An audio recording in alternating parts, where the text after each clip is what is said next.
How do you get success 100%? If not, most likely. Does your plan is fail proof? Does your plan gives you confidence that you are going to succeed most likely? If not, watch the video till the end and I'm going to share 11 checklists which can make your plan fail proof and most likely to succeed. Hi, my name is Naresh Mahato and today I'll be discussing about the how to make your plan fail proof, how to make it most likely to succeed, and this has been taken from the book Extreme Ownerships given by the author Babin and Jocko Willink. They have been from the US Navy SEALs who have won the Iraq battle. Planning is important if you have a bigger goal to accomplish. If your goal is too big and you are not alone, not sufficient to accomplish it, you need a team member. When team member comes into it, the stakeholders increases, then the chances of success is 50-50. And how to make it more than 50? You have to execute, you have to plan the process, you need to involve them, you need to empower them, you need a lot of things has to be done there. And today I'll be giving you the checklist to make your planning fail proof and most likely to succeed. What are these checklists? Now before this, let me tell you, this checklist has been taken from the book Extreme Ownership. This is a book written by Babin and Jocko Willink. You can find it out anywhere in your nearest store. So this book is a very helpful. I recommend it. You should also read it for the leadership qualities, leadership virtues. Now, the 11 the checklist which I'll be discussing now is very, very helpful for you if you are going to accomplish in your business, in your personal life, in anywhere you wanted to accomplish it. And this is going to work in any situations. So what are these checklists? So let me discuss one by one. So you can note it down, it will be much better, and also try to give you in the descriptions. So what is this? Number one, analyze the situations, analyze the mission. So you need to analyze the mission, first one.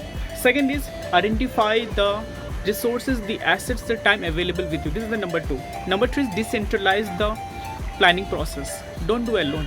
Give some work to them also to plan. Planning should be done in a coordination with everybody, not with one person. Number four is determine a specific course of action. What do you want to achieve?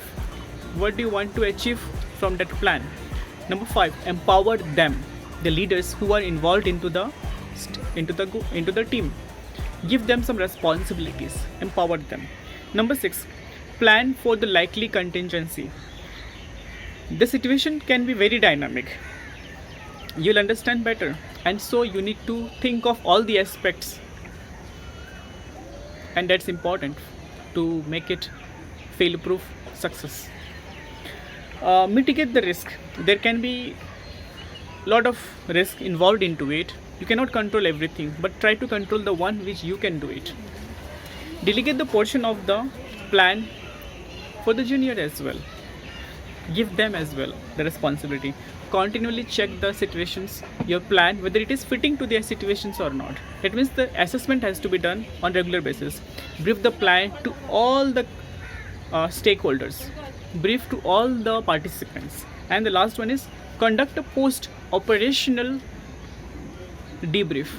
Debrief means is that where everybody is sitting together and you are examining what went right and what went wrong, and to eliminate the wrong thing and implement the right thing again. So this is the 11 checklist that I have given to you. You can make sure that you implement this thing. You can use it in a piece of paper and take help and make your plan better so that most likely to succeed and you get the goal. So that's all from now, and if you need more such kind of information, such kind of values, follow my channels, follow my videos, follow me. I'm there on the social media and LinkedIn, Instagram, Facebook, and YouTube as well.